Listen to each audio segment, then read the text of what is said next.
Rasender Stillstand sei das, was wir erleben in unserer Welt, die sich beschleunigt, dass die Festplatten glühen und uns die E-Mails noch mitternachts um die Ohren fliegen. Das sagen zwei von Deutschlands bekanntesten Scharfdenkern. Rüdiger Safranski, der philosophierende Schriftsteller, holt dabei wunderbar weit aus und taucht in seinem neuen Buch über die Zeit existenzielle und philosophische Erkenntnisse herauf, vom Wesen der Langeweile bis zu unserem Wunsch nach Ewigkeit und dem tiefen Widerwillen, das Leben loszulassen.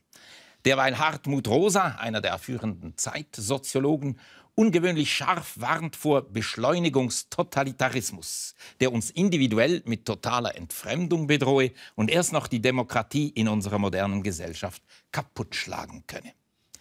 Bevor wir über beschleunigte Lebensspannen und die Ewigkeit reden, sehr punktuell und sehr persönlich gefragt, Herr Safranski, was war der schönste Augenblick in Ihrem Leben? Schwer zu sagen. Privat war es, als ich mich das 3. Mal verliebte. Das war ein ganz toller Moment und das hält ja auch immer alles noch vor.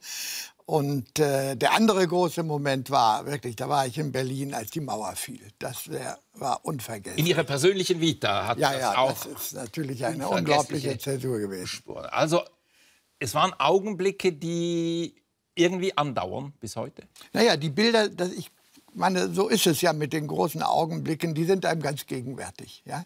Und deswegen sind das dann auch groß. So zeichnen sie sich aus, dass sie bleiben. Hartmut Rosa, Ihr schönster Augenblick? Also ist schwierig zu sagen, aber mir würde einer einfallen, der sich gar nicht weit von hier ereignet hat, nämlich im Hallenstadion in Zürich, weil ich war als Jugendlicher totaler Pink Floyd-Fan. Ich konnte von The Wall den gesamten Text auswendig und habe die Platte mitgesungen und hatte auch alle Bücher von Pink Floyd gelesen. Und dann war Roger Waters, der ja die im Wesentlichen geschrieben hat, tatsächlich auf Tournee mit Eric Clapton damals. Und das war mein erstes großes Konzert. Und ich erinnere mich immer noch daran, was das bedeutete, als dann der Saallicht dunkel wird und es wird leise und es kommen geheimnisvolle Töne. Und das schlägt dann um in gleißendes Licht und volle Lautstärke und dann stehen die wirklich vor einem auf der Bühne. Ich finde, das hat so was von Epiphanie, das mich ganz tief beeindruckt hat. Ich frage das, um ein bisschen abzustecken, wonach wir hier suchen sollen jetzt in unserem Gespräch. Weil in beiden Büchern schreiben Sie, es geht um die Suche nach dem guten Leben. Und da ist die Frage, besteht das gute Leben aus ein paar ganz starken Augenblicken letztlich? Oder ist noch etwas anderes wichtig, so ein langer, großflächiger, guter Grundton im Leben, Herr Safranski? Ja, wenn man es so unterscheidet, dann würde ich sagen, in der Hauptsache besteht es dann doch aus einem gelingenden Rhythmus des Lebens. Also nicht die lichterlohen Augenblicke, die sind wunderbar, aber ob insgesamt der Takt des Lebens stimmt, das ist, glaube ich, ganz entscheidend. Und da warnen Sie beide in toll geschriebenen Büchern davor, dass wir in der Gesellschaft jetzt im Begriff sind oder in einem rasenden Stillstand uns herum schleudern lassen, der aber dann nicht viel bringt in Sachen Glück für das einzelne Leben. Herr Rosa, es kommt mir ein bisschen so vor wie im Lied von Helene Fischer, glaube ich, atemlos durch die Nacht, aber heute ist auch atemlos durch den Tag, alles durch die Arbeitswelt. Ist die Atemlosigkeit das Problem? Ja, ich glaube, auf der Seite der Subjekte schlägt sich das genau darin nieder, dass Menschen immer das Gefühl haben, schon zu spät dran zu sein, immer zu wenig Zeit zu haben und schneller machen zu müssen, als sie es von Natur aus oder von ihrer Gewohnheit aus täten. Insofern, glaube ich, kann man schon sagen, wir leben in einer atemlosen Zeit, ja. Und das finden Sie ziemlich schlimm? Ja, also ich finde Geschwindigkeit nicht per se schlimm, aber wenn sie zu einem Dauerzustand wird, wenn sie unseren Habitus, die Art und Weise, wie wir im Leben stehen und wie wir den Menschen und den Dingen begegnen, so verändert, dass es zu einem Zustand der Entfremdung führt, dann finde ich es schlimm. Als Soziologe gibt er der Gesellschaft jetzt sogar den Oberbegriff Beschleunigungsgesellschaft. Es war ja Risikogesellschaft, Erlebnisgesellschaft. Hat er da recht? Ist das das Hauptmerkmal unserer Gesellschaft, Beschleunigungsgesellschaft? Naja, ich denke, ja, er hat eine wirklich sehr präzise Analyse des gesellschaftlichen Getriebes ja vorgelegt, wozu natürlich auch gehört diese Paradoxie, dass man einerseits ja auch immer mehr Zeit gewinnt, durch beschleunigtes Reisen, durch Beschleunigungsformen der Tätigkeit. Aber man gewinnt offenbar auch immer mehr Zeit, um die totzuschlagen. Also wir sind ja auch eine Gesellschaft der Unterhaltung, ja. Das ist ja auch ein Riesensektor. Man hat dann schon, wenn man mal so eine Draufsicht macht, hat man den Eindruck, die Gesellschaft produziert auch immer mehr Zeit, in der nichts geschehen würde, wenn nicht Unterhaltung geschähe. Ja? Unterhalten werden müssen ja die Absturzgefährdeten. Ja? Also wir nicht. Muss man gehalten werden. Ich glaube, es gibt von dem großen Pascal schon, ja, Blaise Pascal, dem Mathematiker und Philosophen der frühen Neuzeit, der hatte schon mal die These aufgestellt damals, dass sich sehr, sehr vieles in der Gesellschaft einfach nur erklärt daher, dass die Menschen auf der Flucht sind vor der Langeweile. Oder man könnte auch sagen, vor dem schwarzen Loch, in das sie selber fallen könnten und das in ihnen selbst lauert. Also, ich will sagen, wir leben in einer Beschleunigungsgesellschaft, wir leben aber auch in einer Zeitvertreibungsgesellschaft. Das ist auch interessant. Genau, und bei Pascal, glaubt, der Satz war, alles Unheil rührt daher, dass die Menschen nicht zu Hause bleiben. Jetzt will ich ein bisschen noch wissen, wie Sie in dieser Gesellschaft und Arbeitsgesellschaft stehen. Kann man sagen, bei Ihnen als Professor, Sie sind halt in dem Hamsterrad drin mit Terminen, Rektoratsverpflichtungen. Sind Sie voll eingespannt und ein Opfer dieses rasenden Stillstands? Ja, ich glaube schon. Also es ist nicht so, dass ich mich diesen Zeitzwängen längst souverän entzogen hätte, bloß weil ich dieses Phänomen analysiere. Es ist eher umgekehrt. Man kann es im gegenwärtigen Hochschul- und Forschungsbetrieb ganz gut analysieren, weil man sieht, wie solche Zwänge so zustande kommen, dass es ganz, ganz schwer wird, sich ihnen auch als aufgeklärtes Individuum zu entziehen. Sie wirken recht locker und fast glücklich. Leiden Sie darunter? Ja, es ist so eine Mischung. Ja, ich glaube, ich leide darunter, jedenfalls manchmal. Natürlich genieße ich es auch. Ich glaube, gefragt zu sein, schnell unterwegs zu sein, beweglich und dynamisch zu sein, hat immer auch eine Befriedigungsgebung. Ja, das ist so ein Kick und das hängt mit unserer Vorstellung von Freiheit zusammen und auch von Selbstwirksamkeit. Und trotzdem leidet man darunter und meine Weise dann an diesem Leiden zu arbeiten, das abzuarbeiten, ist dann eben das zu analysieren und darüber zu schreiben. Ein anderer geht zum Psychiater, so ein Soziologe schreibt das nächste Buch. Ich setze mich an den Schreibtisch. Finde ich gute Strategie. Herr Safranski, sind Sie das Gegenmodell, der freie Schriftsteller, der sich allem entziehen kann von diesen unangenehmen Zeitzwängen? Naja, natürlich nicht allem. Aber ich sage schon, dass ich meinen Fall nicht so einfach verallgemeinern kann. Ich bin tatsächlich in keinem Angestellten, in keinem Beamtenverhältnis. Ich bin der Unternehmer meiner selbst. Ja? Ich kann doch in einem hohen Maße habe ich schon noch Zeitsouveränität. Ich kann mir das selber einteilen, ich kann mir auch bis hin zum alltäglichen Rhythmus. Allerdings erfahre ich natürlich auch diesen Wechsel, also wenn man jetzt so ein Buch geschrieben hat, dann kommt dann mindestens ein halbes Jahr oder sagen wir mal 4 Monate so ungefähr, wo man dann natürlich voll im Geschirr ist. Ja? Also da erlebe ich natürlich dann auch die andere Seite. Und die ist, wenn Sie so wollen, natürlich hoch beschleunigt. Da ist man da und da und da und springt überall, ist Nomade, reist seinem Buch gewissermaßen hinterher als Nomade. Also da merke ich jetzt schon, was das auch bedeutet. Aber dann will ich auch sagen, finde ich den Wechsel, da sind wir wieder beim Rhythmus. Den Wechsel finde ich eben schön. Man zieht sich zurück und heckt was aus. Ja, so ist das dann bei mir. Und dann geht man die Rampe. Und da gilt auf einmal eine andere Geschwindigkeit. Man hat seine Geschwindigkeit, wenn man ein Buch schreibt oder wenn man was sammelt. Und man hat eine andere Geschwindigkeit, wenn man in den Tumult geht. Also den totalen Rückzug aus der Zeit predigt hier keiner am Tisch, wenn ich recht das heraushöre.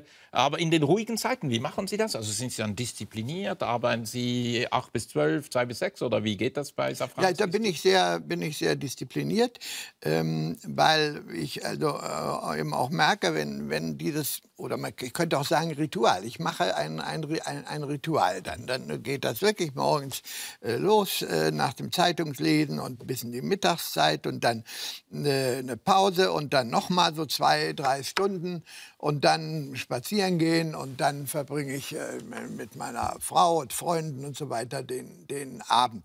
Und achte auch wirklich darauf, dass dann der Griffel hingelegt wird oder der PC ausgestellt wird.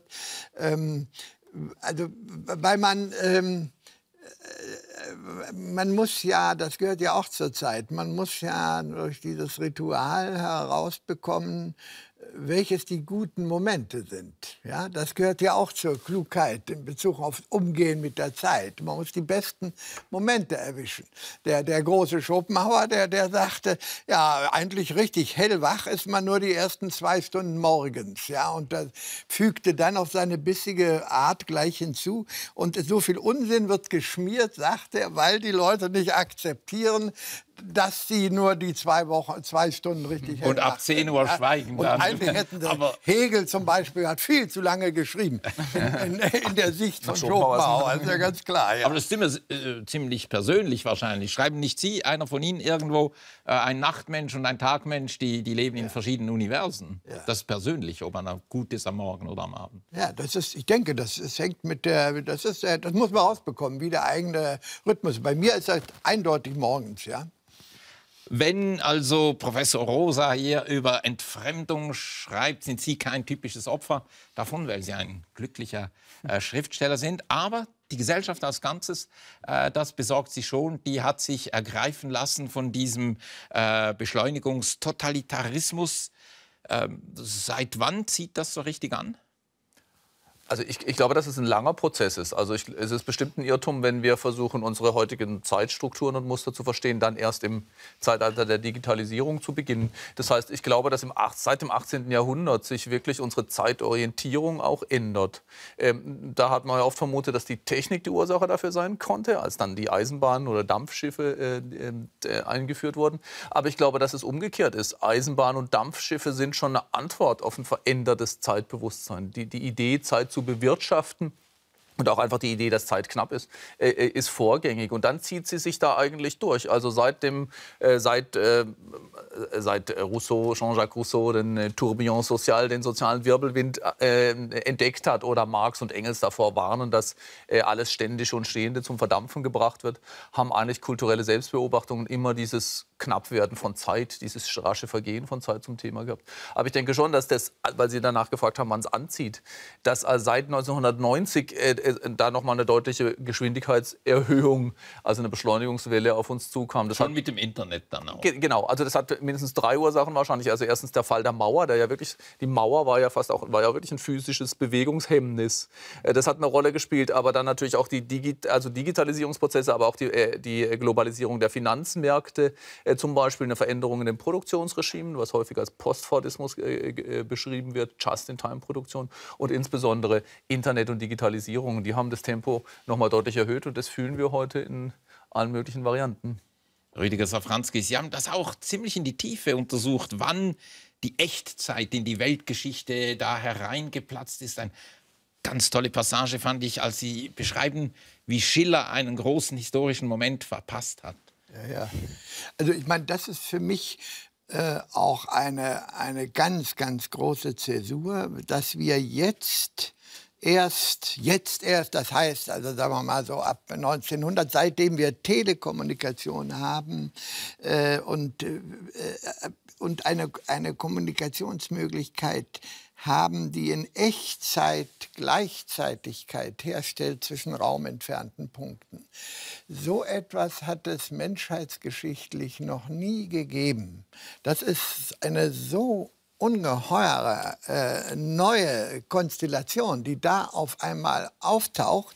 Ja, was Sie jetzt mit dem Schiller erwähnen, klar, der ist von den Nachrichten der Französischen Revolution beunruhigt und denkt, es läuft auf eine Hinrichtung des Königs zu in Frankreich und das findet er furchtbar.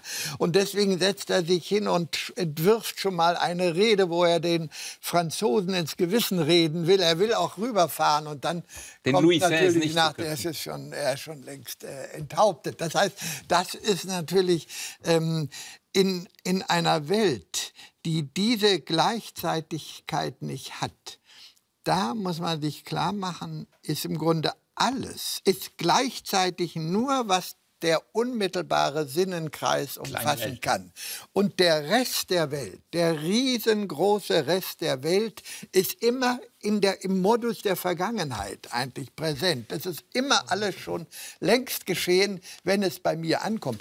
Das hat, neben vielem, hat das eine gravierende Folge.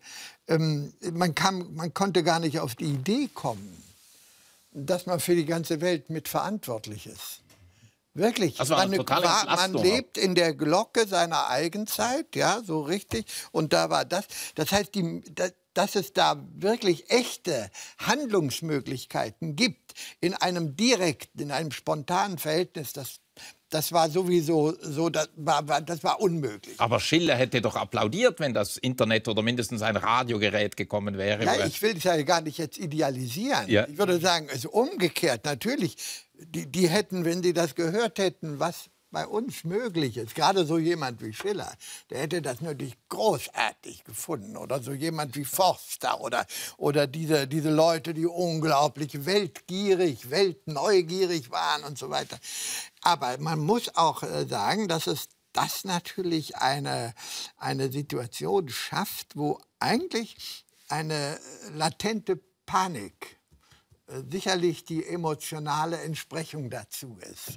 Wenn man so sehr von Gleichzeitigkeit belagert wird, global, das ist eigentlich erst die Globalisierung. Das ist auf jeden Fall die Herausforderung unseres ganzen Gefühlshaushaltes. Weil so eine permanente Unrast dann ja, natürlich. Und Verantwortung und ja. Sollte was tun, man kann nichts tun. Okay, von daher, aber obwohl sie ein bisschen in den Medien dann als der Chefentschleuniger gehandelt wurden, der sie, glaube ich, gar nicht sein wollen, eben ganz zurück in eine Zeit, wo nur kleine Welten im Nachhinein voneinander erfahren, hat schon auch was Tolles, diese Echtzeit und gleichzeitig. Ja, auf jeden Fall. Also ich meine, das sind nostalgische Sehnsüchte, wenn wir zu anderen Ergebnissen kommen, die wir dann zurückprojizieren. Also das Zeitbewusstsein anderer Kulturen können wir sowieso, glaube ich, gar nicht wirklich nachempfinden. Und nostalgische Verklärungen helfen keinen. Also ich glaube nicht, dass es das Ziel sein könnte, die Welt so langsam zu machen, dass diese Echtzeitverbindungen wieder zerfallen. Sie sagen, man kann sich das nicht vorstellen, wie die Zeit empfunden haben. Gibt auch eine Stelle, die mir gefallen hat in Ihrem Buch, wie Proust sein ersten Telefon, der Schriftsteller, der über die verlorene Zeit ja das vielleicht wichtigste, bekannteste Buch geschrieben hat. Sein erstes Telefongespräch, das war ein totaler Schock damals. Ja, und auch eine ganz große Verzauberung. Ja, das war ja vielmehr so, wie der Proust das auch schildert. Das ist ja fast wie eine Stimme aus dem Hades. Wen hat er schon wieder angerufen? Ja, wen hat die Großmutter hatte angerufen. Im ersten Moment denkt er, sie ist tot. Sie ist tot. Ihre Stimme kommt, die klingt von so ferne. Wir kennen das ja noch ein bisschen am Anfang des, also ich weiß noch, unserer Kindheit, wenn die Leute da telefoniert haben, ja, dann haben wir immer reingerufen ins Telefon, so als müssten sie die Distanz noch durch Lautstärke ein bisschen mit überwinden, besonders wenn man ein Überseegespräch. Ja, das war natürlich ganz, ganz groß. Aber ich wollte noch mal zu der Vergangenheit sagen, also es ist wirklich kein Grund, jetzt nostalgisch sich da zurückzuträumen, aber umgekehrt, mich reizt das immer, wenn man in die Vergangenheit geht, an so einem Thema zum Beispiel Gleichzeitigkeit, wenn man sich voll mal klar macht, dass diese Gleichzeitigkeit nicht hatten, dann erst begreift man das Ungeheuerliche der Moderne. Also man muss gewissermaßen diesen Verfremdungsschritt machen, um auf einmal zu merken, was für uns nämlich schon ganz alltäglich ist, dass das eigentlich eine Ungeheuerlichkeit ist. Und dazu hilft dieser historisierende Blick. Das Gegenwärtige erscheint auf einmal in einem neuen Licht. Jetzt, bitte. Ich glaube, dass solche Versuche sind wirklich ganz wichtig. Und dann sehen wir, dass wir uns häufig auch täuschen. Ich glaube, gerade beim Umgang mit Zeit gibt es eine Art von Illusion, weil wir immer denken, mehr Zeitsouveränität würde mehr Freiheit bringen. Und gerade wenn man dann sich Zeitrhythmen anguckt, dass man denkt, naja, wer selbstbestimmt über seine Zeit verfügt, der hat eine Gelassenheit, ja, der hat nicht dieses Gefühl des Gehetztseins. Aber erstaunlicherweise stimmt es nicht so 1:1, weil wenn man eine Bauernfamilie betrachtet, die es ja tatsächlich auch heute noch gibt, gerade in der Schweiz, eine Bergbauernfamilie oder so, die hat natürlich überhaupt keine selbstbestimmte Zeit oder fast keine. Die sind komplett getaktet durch die Rhythmen der Natur. Das Vieh muss versorgt werden morgens und abends, es muss gesät und geerntet werden, wie es die Natur vorgibt. Und die Menschen können dann wirklich nicht mal eine Woche weg oder 2 Wochen weg. Trotzdem hat man das Gefühl, die stehen ganz anders in der Zeit. Ja, die haben nicht diese Steigerungsorientierung, und vielleicht fehlt da auch ein Moment von dieser Gleichzeitigkeit, von der Sie schreiben. Es gibt da, weil sie gebunden sind, nicht diese 1000 andere Dinge, die man von ihnen erwarten kann oder die sie selber erwarten. Und das wird zu einem ganz anderen in der Zeit sein. Also nicht diese Idealisierung, die wir auch von den Indianern machen, die irgendwie einfach glücklich in der Natur stehen. Die Natur allein macht's nicht. Naja, aber der Hinweis ist natürlich schon sehr gut jetzt mit den Bauern, wenn es das auch immer noch gibt. Ja, das ist ja etwas, so eine Abhängigkeit von der naturalen Zeit, ja, auch von diesen Zeitrhythmen. Ja, und das macht natürlich schon einen Unterschied, ob man von dem naturalen Zeitrhythmus abhängig ist oder vom Zeitrhythmus seines lieben Mitmenschen, der einem da was aufherrscht, ja, der schon anfängt zu mäkeln, wenn man eine Mail nicht sofort beantwortet. Ja. Also ich meine, diese Art von Abhängigkeit ist eine andere. Aber ja, da bin ich mir auch nicht ganz sicher, ob das wirklich die entscheidende Differenz ist. Sie haben recht, also die Naturrhythmen sind deshalb irgendwie sozusagen erstmal harmloser, weil man eben nichts dran ändern kann. An sozialen Rhythmen kann man was ändern. Aber natürlich, wenn man sich andere Gesellschaftsformen und Kulturen ansieht, die hatten soziale Rhythmen in vielerlei Hinsicht, die waren immer auch abhängig von Natur, aber da gab es auch soziale Rhythmen. Aber die hatten nicht diese Idee, dass man da permanent Innovation, Steigerung, Optimierung und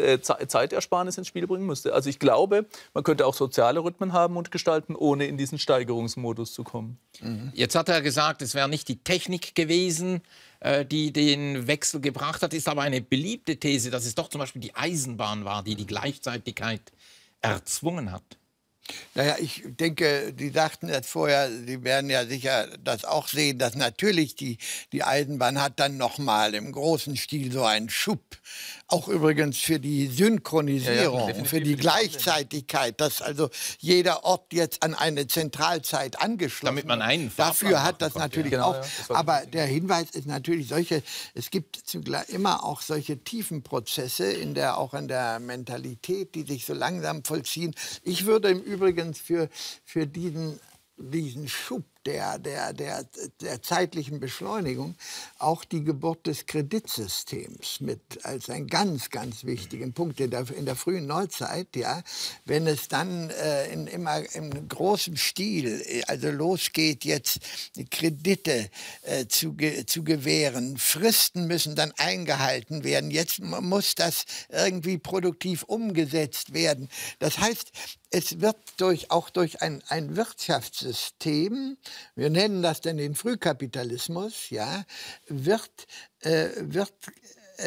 die Zeitorganisation und die immanenten Fristen, mit denen jetzt hier agiert wird, auch im Medium der Konkurrenz, ja, schneller zu sein als schneller zu verwerten, schneller umzusetzen, Kredite rechtzeitig zu bedienen und so weiter, da entsteht ein filigranes Netz von zeitlichen Organisationen, die insgesamt natürlich eine Dynamik lostreten. Und da passt dann natürlich, dass jetzt die Technik neue Mittel bringt, die das alles noch mal potenzieren. Ist also so ein Wechsel, so eine Wechselwirkung, ja?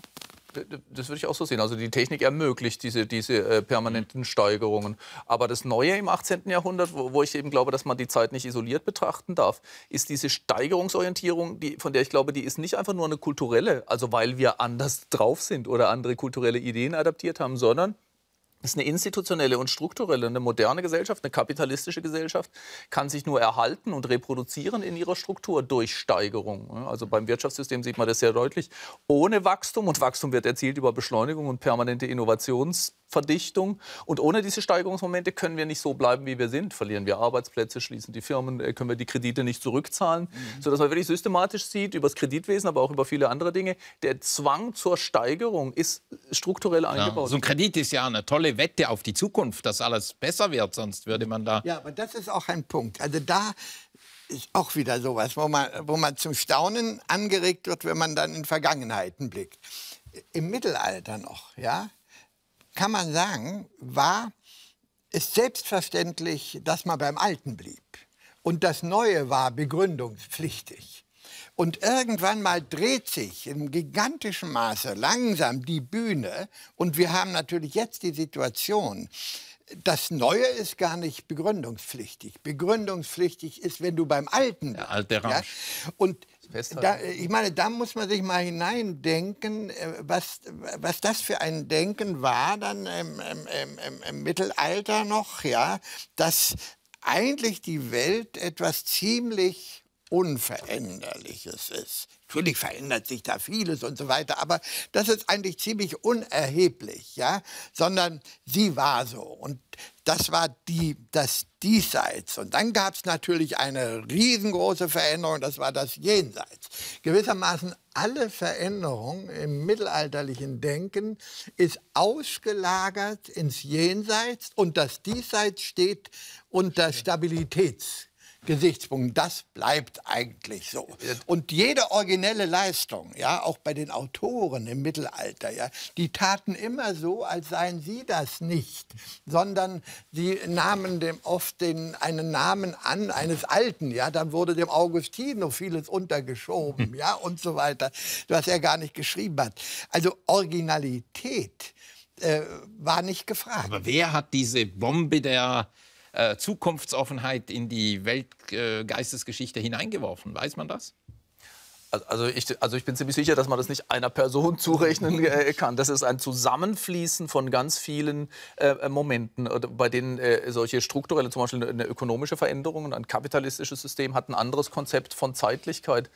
Die spielen da eine Rolle, aber zum Beispiel natürlich auch der westfälische Friede sozusagen, die Konkurrenz unter dem Staatensystem spielt da, glaube ich, eine große Rolle. Also Konkurrenz ist ein Moment, was Dynamisierung ins Spiel bringt und damit einhergeht Umorientierung, glaube ich, in allen Lebensbereichen, selbst im Wissenschaftsbetrieb. Also ich finde es wirklich interessant zu sehen, dass diese Veränderung, die Sie beschreiben, man auch an der Art, wie wir mit Wissen umgehen, sehen kann. Wissen ist für lange Zeit hinweg gewesen, also in der Welt, die Sie gerade beschrieben haben, sowas wie ein Schatz, den man hütet und weitergibt und allenfalls mal minimal, vielleicht noch in der Rückprojektion verändert. Und der immer mit der Bibel kompatibel sein musste. Mit der Bibel oder mit Aristoteles, aber jedenfalls mit irgendwelchen altehrwürdigen Quellen. Ja. Und dieser moderne Begriff der Wissenschaft, da hört man geradezu den Wandel. Ja? Das, was permanent neu geschaffen wird, was die Grenzen erweitert und voranschreitet. Also ich glaube, es waren wirklich ideelle Momente, kulturelle Momente und aber auch ökonomische und politische Momente, die so zusammengeflossen sind, dass die sich gegenseitig jeweils bestärken in dem Beschleunigungstrieb. Es hängt natürlich schon, würde ich mal sagen, so in der tiefen Struktur auch damit zusammen, dass die Transzendenz im religiösen Sinne mehr und mehr verloren ging. Und in diesem Moment hat man, also wenn nicht mehr klar ist, dass man eigentlich nur zwei Grundwege hat. Entweder geht der Weg zur Erlösung oder er geht in die Hölle. Ja? Also wenn man diese beiden oder vielleicht noch Fegefeuer noch dazwischen, ja? Wenn man nicht mehr diese Optionen insgesamt hat, ja? Sondern jetzt auf einmal der Himmel ist leer und jetzt öffnet sich, da wird dieser Raum jetzt auch leer, der Sinnraum, den musst du jetzt selber füllen. da kommt Das natürlich steigert die Komplexität ein der anderer Modus der Bewegung. Jetzt auf einmal wird es entscheiden, ja, vielleicht der Erste, dann kommen Konkurrenzen, dann musst du der Erste sein, dann investiert mal ins Produkt, nicht in den Sinn, sondern ins Produkt und so weiter. Also ich glaube, also es gibt ja diesen schönen Ausdruck der metaphysischen Obdachlosigkeit. Die metaphysische Obdachlosigkeit erzeugt ein ganz neues Umgehen mit der Zeit. Da wird es auch einmal ganz wichtig. Da wird der Fortschritt ganz wichtig. Wenn es das Jenseits nicht mehr gibt, wird der Fortschritt. Da müssen wir hienieden was machen. Und ich folge Ihnen gerne, wenn Sie sagen, das war also nicht die Technik, wie gewisse Technikhistoriker sagen, oder die Leute, die glauben, dass der Fortschritt ohnehin von besserer Technik abhängt. Aber ich will kurz darauf kommen, dass dieser Fortschritt, der technische, dann auf Widerstand traf in der Gesellschaft. Zum Beispiel die Eisenbahn, weiß man ja, die Leute hatten Angst, ab 30 Stundenkilometern würde man ersticken, krank werden, nie mehr aus einer Grundnervosität herauskommen. Und da habe ich mich gefragt, als ich Ihr warnendes Buch gelesen habe, wo Sie sagen, das schleudert uns herum und ist nicht mehr schön in der Arbeitswelt. Könnte es nicht auch sein, dass wir die Leute sind, die vor der Eisenbahn warnen und sagen, 30 km/h sind zu viel, währenddem unsere Kinder und Neffen und Enkel sagen, oh, das geht auch schneller? Doch, also ich glaube, erstens, also diese Frage muss man sich immer wieder stellen. Ich frage mich manchmal auch, ob ich nicht schon gegen die Einführung der Schrift gewesen wäre, mit dem Argument, dass es viel schöner ist, wenn wir ums Feuer sitzen und uns Geschichten erzählen, als wenn jeder mit seinem Buch sich in die Ecke zieht. Das ist ja eigentlich der Vorwurf, den wir heute machen. Jeder hat nur noch sein Handy. Deshalb kann man da eigentlich nicht vorsichtig genug sein. Es ist, glaube ich, richtig, in der Geschichte, in dieser Beschleunigungsgeschichte, haben Menschen sich immer wieder an neue Geschwindigkeiten angepasst. Und zwar erfolgreich in allen möglichen Hinsichten, in Kommunikationstechniken und Praktiken und in Verkehrstechniken und Praktiken und so weiter.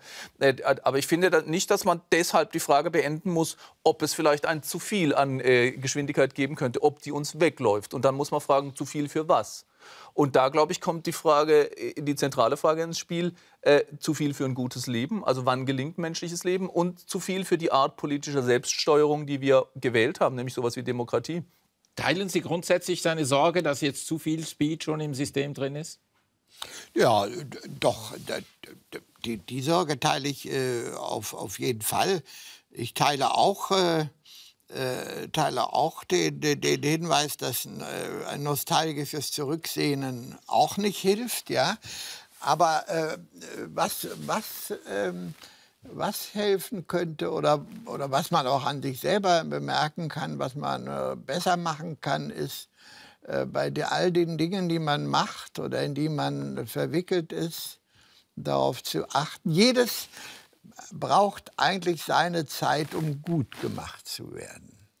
Das finde ich so wichtig. Sich nicht dass man hetzen das lassen. Gespür hat, dass die Zeit, die etwas braucht, ja, dass man sich die auch nimmt.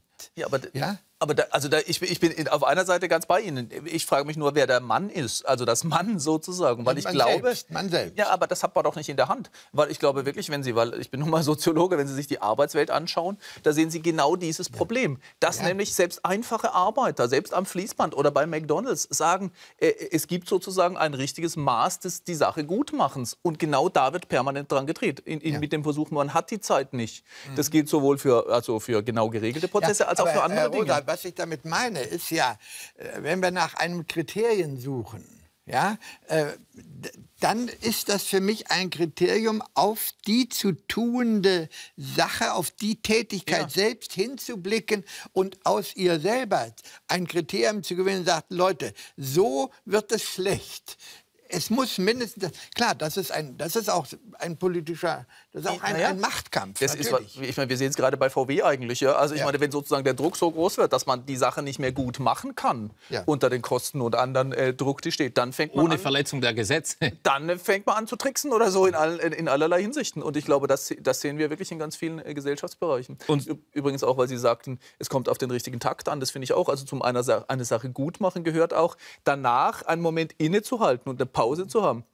Wir sehen, dass wir systematisch zum Beispiel schon unseren jungen Leuten, den Jugendlichen, diese Pausen verwehren. Die müssen immer schon, bevor sie einen Abschluss haben, wissen, was sie danach machen. Schon mal Bewerbungen schreiben, schon mal planen. Die Lehrenden oder die Schulberater sagen denen, ihr seid zu spät dran, wenn ihr wartet, bis ihr die Matura habt, also oder das Abitur, um zu wissen, was ihr danach macht. Wer einen Bachelor heute macht, muss schon wissen, wo er dann den Master macht. Wer einen Master macht, muss, bevor er den Abschluss hat, schon die Promotionskizze eingereicht haben. Und dieses Dinge nicht mehr reifen zu lassen, ist nicht etwas, was man in der Eigenverantwortung hätte, sondern was die gesellschaftlichen Strukturen sind. Und Sie fahren ziemlich großes Geschütz auf, terminologisch. Sie sagen nicht nur, das ist schlecht und die sollten ein bisschen mehr Spielraum geben den Jungen. Sie sagen, das ist Totalitarismus, das ist quasi ein unsichtbares Gespenst, das uns hier manipuliert.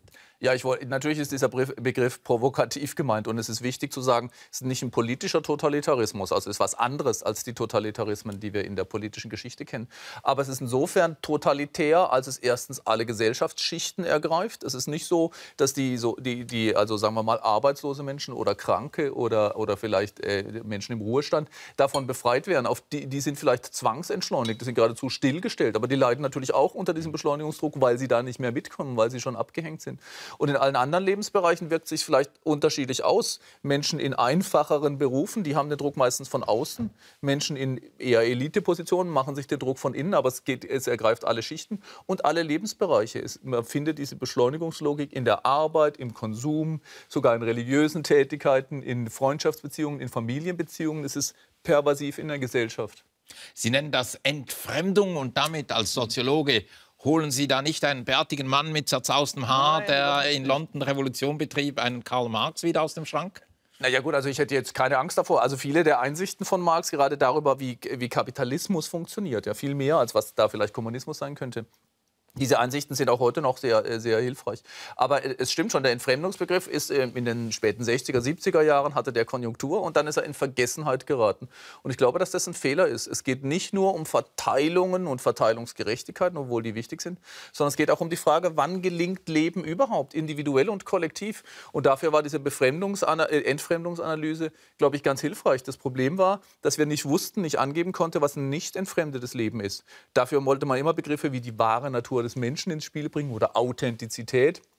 Und philosophisch lassen sich diese beiden Vorstellungen ganz schlecht rechtfertigen. Und deshalb arbeite ich gerade an einem neuen Buch, das den Titel Resonanz trägt und versucht zu sagen, nein, und da kommt das, was Sie gerade sagten, auch ins Spiel. Also gelingende Verhältnisse, Weltverhältnisse sind Weltverhältnisse, die in Resonanz mit der Arbeit, mit anderen Menschen, mit der Natur gelebt werden können, in einer Art von Antwortverhältnisse. Und darüber kann man, glaube ich, die richtigen Zeitmaße vielleicht wieder finden. Ich komme auf die Resonanz gerne noch.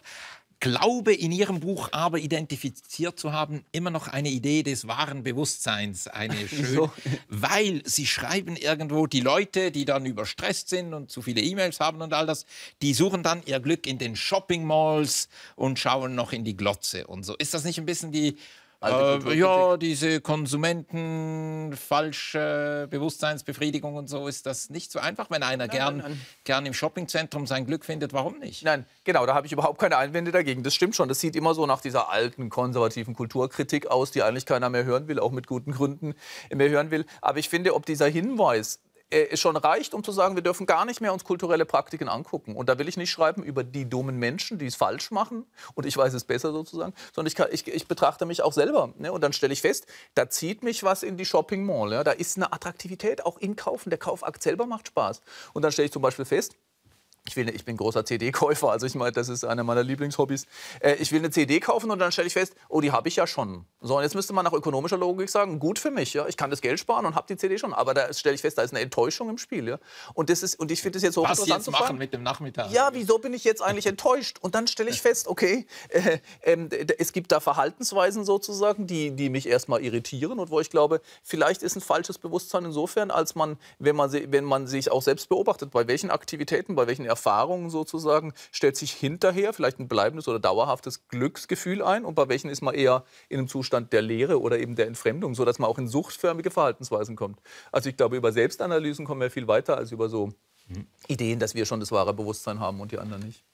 Naja, aber es gibt doch auch dieses, jetzt weil wir beim Konsum und bei den Produkten waren, dass man natürlich mehr und mehr feststellt, dass die den Produkten einproduzierte Sterblichkeit auch immer mehr zunimmt. Das heißt, die gehen immer schneller kaputt. Ja? Ich meine, dadurch, also bei Computer ist es doch ganz deutlich. Wenn einer da kaputt ist nach 2 Jahren, da gucken sie einen doch schon ganz schräg an, ja? Dass man da noch etwas in Reparatur bringen lässt. Ich finde, das sind ja nicht so belanglose Erfahrungen, die man macht. In diesem ganzen Bereich der modernen Technologie, auch beim Handy und so weiter, die sind einmal kaputt, sind sie richtig kaputt. Ja. Und das gibt einem schon so dieses Gefühl, dass man sich auch in einer wahren Welt befindet, deren Verlässlichkeit immer mehr nachlässt. Sozusagen also wo man nicht mehr emotional stabil darauf reagieren kann. Auch deswegen ist jetzt wiederum VW, ist das natürlich auch ein wunderbares Beispiel, dass systematischer Betrug mit eingebaut wird. Ja, so wird systematisch eingebaut, dass die Dinge möglichst bald kaputt gehen, damit man neue Produkte rankommt. In der Summe sind die Erfahrungen, die man dann in der wahren Welt macht, in der wahren Welt, in der wir uns auch gerne aufhalten. Ja, dann darf man nicht heuchlerisch sein, aber manchmal kommt es einem auch wirklich so vor, dass sich auch aus dieser Welt die Verlässlichkeit, die Stabilität auch zurückzieht. Und das nimmt immer mehr, beschleicht einem der Gefühl, bei der Werbung hat man sowieso das Gefühl, dass man umgeben ist von Verlogenheit. Ja, das ist natürlich nicht schön, aber ist es nicht irgendwie auch die Grundidee des Kapitalismus, wie Schumpeter dann gesagt hat, eine kreative Zerstörung? Die Kids im Silicon Valley haben halt einen neuen Ei, irgendwas. Und das vielleicht die neuen Generationen finden das ganz toll, diesen... Ja, aber das tun sie ja nicht wirklich. Also ich meine, es ist immer so eine Ambivalenz, die man immer sieht. Man geht zwar gerne aufs Neue zu, wie Sie es beschrieben haben. Das ist schon seit der Eisenbahn so. Ja? Also einerseits umarmt man so ein Willshaben, auf der anderen Seite gibt es da auch eine bestimmte Skepsis.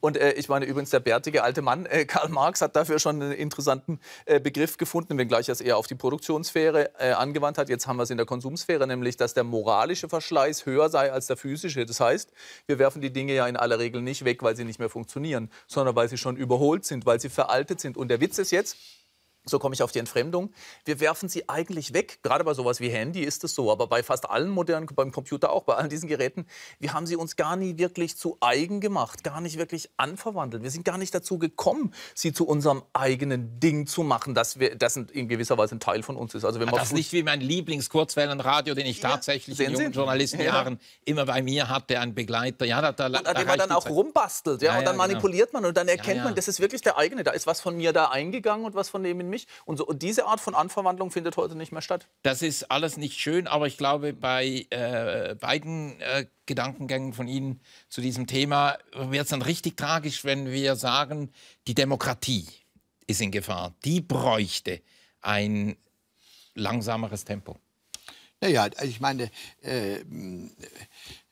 dass die Demokratie überhaupt eine Geschwindigkeit hat, das ist ja schon mal wichtig festzuhalten. Und dass andere gesellschaftliche Bereiche andere Geschwindigkeiten haben. Also Demokratie braucht, da muss entschieden werden und da muss nachgedacht werden. Ja? Nehmen Sie das Beispiel in Deutschland. Bei einem der Rettungsschirme, da musste das Bundesverfassungsgericht darüber nun befinden, ob das mit der Verfassung übereinstimmt. Und die Finanzmärkte haben schon mit den Füßen gescharrt. Ja? Und das Bundesverfassungsgericht hatte den Stolz zu sagen, wir brauchen 4 Monate, um das richtig herauszufinden. Und da merken Sie doch, da sind 2 Geschwindigkeiten. Und wir haben da natürlich auch haben da eigentlich dann auch einen politischen Machtkampf. Welche Geschwindigkeit soll denn nun maßgeblich sein? Weil er hat Angst, dass die Finanzwelt gewinnt. Die zwingt der Demokratie ihr Tempo einfach auf. Das ist Ihre Sorge. Ja, es kommt dann zu einer Aushöhlung von der Demokratie. Also ich glaube, zu den Grundversprechen der Moderne, ja, da gibt es sowas wie eine Verheißung, die mit der Fortschrittsidee auch verknüpft ist. Das ist ja nicht nur eine technische Idee, ist die der Selbstbestimmung, dass die Welt, in der wir leben, die Strukturen, in denen wir uns bewegen, in denen wir arbeiten und handeln, selbstbestimmt sind. Und das geht politisch eigentlich nur im Modus der Demokratie. Die Schweiz ist da ja auch ein sehr interessantes Beispiel dafür, Lebenswelt demokratisch zu gestalten. Und tatsächlich hat Demokratie eine Eigenzeit. Und ich glaube nicht nur, dass Demokratie von Natur aus relativ langsam ist, weil sie Entscheidungsfindungen und Meinungsbildung eben nicht per Durchsetzung fällt, sondern da werden Positionen formuliert, da werden Argumente ausgetauscht, es findet ein Deliberationsprozess statt und dann kommt es zu einer Entscheidung. Und in der Schweiz kann man tatsächlich diese ganzen Stufen ja sehen, in der direkten Demokratie. Und vor ein paar Jahren gab es eine Beschleunigungsinitiative, die sogenannte DENA-Initiative, ist damals noch abgelehnt worden, die genau dieses Argument machte. Ja, wir können entweder weiter so operieren, dann sind die Entscheidungen immer schon anachronistisch. Bis wir 6 Jahre später auf ein Problem reagiert haben, ist es nicht mehr da. Oder wir sorgen dafür, dass Demokratie nicht mehr der Schrittmacher, das gestaltende Instrument für unsere Welt ist, sondern hinterherhinkt, nur noch Feuer löscht. Ja, wie bei den Flüchtlingen oder bei den Finanzmärkten. Wir kommen halt immer zu spät mit dem, was wir machen. Und das untergräbt Demokratie und führt zu dem, was der Kollege Colin Crouch Postdemokratie nennt. Was tun? Eine Partei gründen, die für Zeitsouveränität kämpft? Die gibt es übrigens, ja. Die gibt's? Ja, naja, nicht als Partei, die bei Wahlen auftritt, aber es gibt so einen schönen Verein, ja, oder auch sogar mehrere, einen sogar, der mit Sitz in der Schweiz, ja, wo es also um die vernünftige Bewirtschaftung der Zeit geht und so weiter. Also das erfüllt mich doch auch mit einiger Freude, dass da überhaupt eine Sensibilität für dieses Problem jetzt langsam entsteht. Vor ein paar Jahren, noch vor 10, 15 Jahren, würde ich mal sagen, war im allgemeinen Bewusstsein das überhaupt nicht drin, dass Gesellschaft etwas ist, wo verschiedene Bereiche verschiedene Geschwindigkeiten haben und dass das ein Problem sein kann. Vielleicht ist ein Lernprozess im Gang. Das ist wirklich toll, dass das überhaupt ein Problembewusstsein da entsteht über diesen Kasus. Ja, ich stimme Ihnen völlig zu. Da gibt es tatsächlich auch eine deutsche Gesellschaft für Zeitpolitik, Verein zur Verzögerung der Zeit. Die bringen das Thema aufs Tapet. Und es gibt inzwischen viele Parteien, die sich so eigen machen. Ich habe nur eine Sorge dabei, dass man nämlich Zeit als einen isolierten Faktor begreift. Jetzt müssen wir Zeitpolitik machen, so wie wir Wirtschafts- oder Bildungs- und Familienpolitik oder Arbeitspolitik machen. Und ich glaube, das ist falsch, weil die Zeit querläuft. Ja, die Zeit ist in den Wirtschaftsstrukturen, in den Arbeits- und Produktionsstrukturen und in der Bildung. Deshalb muss man kann nicht alles so lassen, wie es ist und nur die Zeit verändern. Ich glaube, wir brauchen insgesamt eine Überwindung dieser Steigerungsorientierung. Ich würde aber trotzdem sagen, es ist in etwa so ein Vorgang, also dass die Natur zum Thema der Politik gemacht wird, ja, das ist ja auch relativ neu. Und dass sich das so richtig durchgesetzt hat, und zwar auch der Naturaspekt quer durch alle gesellschaftlichen Bereiche. Was aussteht, ist das so was Ähnliches auch in Bezug auf die Bewirtschaftung der Zeit. Dass sowas dort auch geschieht, ja. Auch bei uns verrinnt die Zeit, selbst in einer so schön langen, stündigen Sendung. Noch so 10 Minuten haben wir, die hier verrieseln dürfen. Darum will ich vom Gesellschaftlichen noch mal zurück aufs grundsätzlich Philosophische kommen. Sie sagen in Ihrem Buch, bringen den Hegelschen Begriff, die Furie des Verschwindens bedroht uns auf ganz grausame Weise immer. Und meine Schlussfragen gehen in die Richtung, wie kann man dieser Furie entschwinden? Einen schönen Satz bei Ihnen habe ich gefunden. Wir sind Augenblickswesen, doch wir können uns in ungeheure Zeiträume hinausdenken. Wir haben schon Möglichkeiten, auch jetzt, wenn die Gesellschaft rast und so. Das ist eine der großen Fähigkeiten, dass wir unsere Geschichten, das Leben als Reise, jeder sein eigener Odysseus. Das ist ein Weg, sich der Furie zu entwinden. Naja, ich meine, Furie des Verschwindens, ein wunderbarer Ausdruck, den ich von Hegel da übernehme und beziehe aber auf eine im Grunde sehr alltägliche Erfahrung, ja, mit der müssen wir alle umgehen. Vergangenheit es gibt Aspekte der Vergangenheit, die sind unwiderruflich vorbei, wenn sie vorbei sind. Ja?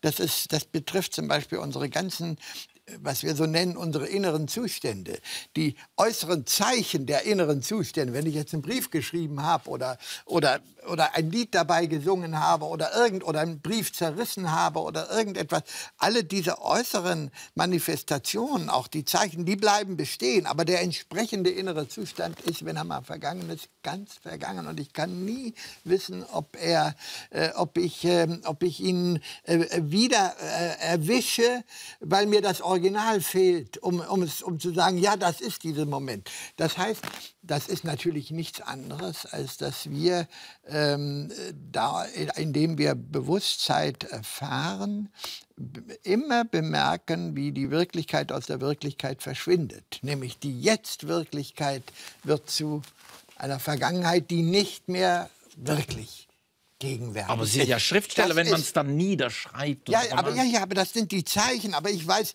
diesen Zustand, ich habe was aufgeschrieben vor einem Jahr, vor 10 Jahren, vor 20 Jahren. Ich kann den möglichen Zustand, der dahinter ist, den kann ich rekonstruieren. Ich kann nie entscheiden, ob es der ist. Also das ist wirklich vorbei.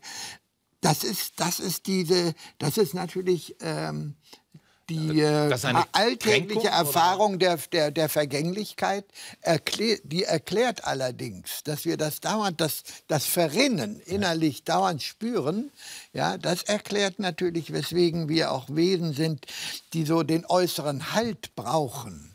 Auch die vergesellschaftete Zeit brauchen. Da die Zeit der Uhren, das ist doch wunderbar. Schreiben Sie ja sogar, Robinson auf seiner Insel hat sich einen Kalender gemacht. Ich habe manchmal so das Bild, alles rinnt raus, die Fassade bleibt stehen. Ja. So, das ist natürlich auch die Erfahrung der Zeit. Wie gehen Sie mit der Furie des Verschwindens um? Das ist eine schwierige Frage, die ja sozusagen eine existenzielle Frage ist. Also die Frage, wie wir es mit der Zeit halten, ist die Frage, wie wir es mit unserem Leben halten. Aber ich glaube, ich würde ein ganz klein bisschen eher Ihnen widersprechen wollen, weil es gibt Momente, in denen dieses Vergangene lebendig wird. Wir hatten ja schon Marcel Proust in der berühmten Madeleine-Szene, wo er dieses Gebäck in Lindenblütentee taucht. Da beschreibt er, das ist eine sehr tolle literarische Szene, wie da plötzlich ganze Tiefenschichten in ihm lebendig werden, beschreibt das. Da kommt etwas in Bewegung und plötzlich stellt sich eine Verbindung her zu seiner Vergangenheit als Kindheit, wo er im Haus seiner Großmutter war das in dem Fall auch, das schon mal gegessen hatte. Solche Momente nenne ich Resonanzmomente, weil das Problem in dem, was Sie beschreiben, wäre ja eine wahnsinnige Fragmentierung. Also die Momente sozusagen, es gibt jeweils nur Jetzt-Momente, die in der nächsten Zeit schon keinen Bestand mehr haben und in der Vergangenheit nicht mehr auffindbar sind. Aber manchmal stellt sich in unserem Erleben und Erfahren plötzlich eine Verbindung her. Deshalb glaube ich, die gelingenden Momente des Lebens sind gar nicht die, wo wir ausschließlich im Hier und Jetzt sind, sondern wo wir präsent sind im Hier und Jetzt, aber wo es eine Art von Co-Präsenz gibt. Das nachklingt. Das Vergangene ist noch da. Es gibt einen Weg zurück. Liegen Sie da falsch? Er sagt, es gibt einen Weg zurück. Ja, ich meine, den Proust, in diesem Zusammenhang zitiere ich den Proust auch. Und das stimmt ja auch, was Rosa jetzt hier beschreibt. Nur muss man doch, wie soll man sagen, also man muss trotzdem sagen, dieses Déjà-vu, dieses Gefühl, jetzt ist mein altes Ich wiedergekehrt. Das ist natürlich ein Gefühl, das ich jetzt haben kann. Und das ist auch was Schönes. Bloß, ich kann es prinzipiell nicht wissen, ob es wirklich das ist. Ja? Weil mir gewissermaßen das Original fehlt tatsächlich, an dem ich sagen kann, ja, das ist doch genauso wie damals. Nein, es ist jetzt so wie damals. Aber das damals ist nicht da. Es ist nie identisch. Das meine ich. Und das ist ja ein mehrschichtiger Vorgang. Also ich will da ja, also wenn ich dieses Vergehen beschreibe, dann versuche ich aber auch zugleich zu beschreiben, diesen ungeheuren Vorgang, dass wir aber das Gefühl haben, wir können in die Vergangenheit eintauchen, wir können in die Zukünfte blicken. Ja? Das heißt, wir sind auf einer bestimmten Ebene, sind wir wieder auch mit großer Emotionalität, können wir herumfuhrwerken in dem ganzen Zeitkosmos. Wir können mit Millionen rechnen, das tun wir. Locker reden wir über den Urknall und reden über die Implosion am Ende und so weiter. Haben wir so eine eigenartige virtuelle Zeitsouveränität, aber ganz eng gesehen ist es so existenziell, Zeit rinnt aus uns heraus. ist nicht richtig schlimm, dass selbst wenn wir diese tollen Reisen in Milliarden machen können, das können wir nur, solange wir hier sind, physisch, biologisch hier sind. Und wir wissen, und Sie zitieren den Satz von Nietzsche, wo er sagt, ein kluges Tier im Weltall hat das Erkennen erfunden und irgendwann wird alles erlöschen und dann sind wir nicht mehr da. Das ist doch dann unerträglich, sich selber da wieder rauszudenken. Leiden Sie da auch ein bisschen darunter? Ich finde nicht so. Also ich glaube ehrlich gesagt, der Tod ist insbesondere dann schlimm, wenn man sich wirklich als nicht resonant versteht, als atomisiert. Und dieses Atom wird verschwinden. Das ist richtig. Und ich glaube schon, dass es dann eben verschiedene Strategien gibt, damit umzugehen. Marianne Gronemeyer hat ein tolles Buch geschrieben, Das Leben als letzte Gelegenheit. Wenn sozusagen diese Ewigkeitshoffnungen verschwinden, dann bleibt nur noch das Diesseits. Also eine Strategie wäre zu sagen, der Tod ist nicht das Ende, das geht irgendwie weiter oder ich werde wiedergeboren oder so. Eine andere Idee ist zu sagen, aber eine Spur von mir lebt weiter. Vielleicht ein Werk, vielleicht ein Kind, vielleicht sonst etwas. Aber ich glaube, wenn wir unsere in der Weltsein als ein resonantes Existenzweise verstehen, eines, das in Verbindung ist mit vielen anderen Dingen, dann bleibt sozusagen dieses Gesamtmoment, dieses Bewegungsmoment ja erhalten. Dann ist dieses isolierte, atomisierte Sterben vielleicht gar nicht so tragisch. Rüdiger Safranski, bitte retten Sie die Idee der Ewigkeit hier. Als ich Ihr Buch gelesen habe, habe ich gedacht, Sie haben recht, wenn Sie schreiben, wir können uns, er kann es, aber ich schaffe es auch nicht, uns wegdenken. Das ist ein zu schauderhafter Gedanke, dieser Hunger nach Ewigkeit. Ja. Naja, der Hunger nach Ewigkeit wäre ja nicht da, wenn Ewigkeit wirklich nur eine unendliche Zeit wäre. Ich meine, da kommt ja eher Langeweile auf. Da möchten Sie auch nicht hin. Nein, es ist immer schon in der Menschheitsgeschichte, würde ich mal sagen, Ewigkeit als Terminus verstanden worden, etwas anderes als die Zeit. Eben nicht eine unendlich verlängerte Zeit, sondern etwas anderes als die Zeit. Und da kann man natürlich feststellen, nicht natürlich, aber wenn man darauf achtet, da sind auch sogar unsere Alltagserfahrungen voll davon. In jedem Akt der Hingabe, wenn man sich selbst und alles vergisst und nur das macht oder im Auge hat oder spürt, womit man gerade befasst ist. Ja, also Hingabe ist zum Beispiel ein Gefühl der Überwindung der Zeit in der Zeit. Ja, das ist, dann wacht man, auf einmal denkt man, hoppla, mein Gott, die Zeit ist vergangen, die war ganz, ganz weg. Man ist in der Zeit geblieben, aber man ist dieser Art von Mächtigkeit, diesem Tick-Tack der Zeit, ist man entflohen für einen Moment. Für diesen Moment und macht Ihnen dann, ich komme wieder mit Marx, weil Sie ihn hervorgeholt haben und ich bin gar nicht dagegen, dass nicht mehr Sorge, wie Marx gesagt hat, der harte Sieg der Gattung über das Individuum. Ich als Individuum bin dann nicht mehr da. Das stecken Sie weg.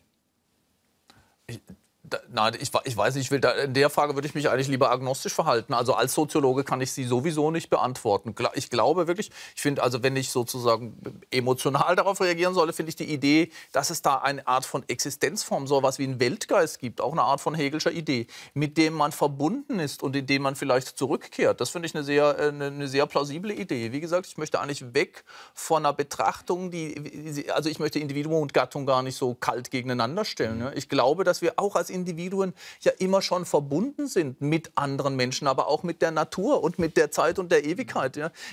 Wir sind nicht diese atomisierten Individuen. Schlussfrage, der glückliche, freischwebende Schriftsteller Safranski, wie sieht der das mit dem Individuum und wie sehr hofft er, dass ich hoffe zum Beispiel, dass meine Bücher mich überleben. Ja. Das ist doch was Großartiges. Wenn ich auch jetzt Bücher von toten Autoren, Autorinnen lese, das ist doch was Unglaubliches. Die leben ja noch, indem man sie liest. Sie leben doch. Das ist doch, ich meine, das ist so alltäglich, aber es ist so wunderbar. Und wenn das bei meinen Büchern, wenn die mich überleben, dann ist mein Ewigkeitsbedarf an dem Punkt schon mal vielleicht nicht gedeckt, aber doch ein Stück weit befriedigt. Ja? Das freut Sie auch, wenn Ihre Bücher noch gelesen werden. Das ist nicht das Schlimmste, was passieren kann.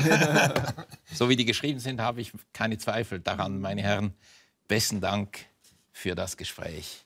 Ja, und wie wir der Frage des Todes und dem ewigen Sein oder Nichtsein dann entgegenschauen. Das hängt natürlich auch damit zusammen, wie wir es mit der Religion halten. Und diese Gretchenfrage packt meine Kollegin Barbara Bleisch in einer Woche hier frontal an. Die meisten Philosophen heute sind eher Atheisten, nicht so der Berliner Wissenschaftstheoretiker und Philosoph Holm Tetens, der den Gottesglauben für sich neu entdeckt hat. Sein Kollege Philipp Hübel findet allerdings, dafür gäbe es keinen guten Grund. Der Disput über die Gretchenfrage in 8 Tagen in diesem Studio. Und wie immer Sie in dieser Frage stehen, ich wünsche Ihnen jetzt einen ganz wundervollen Sonntag.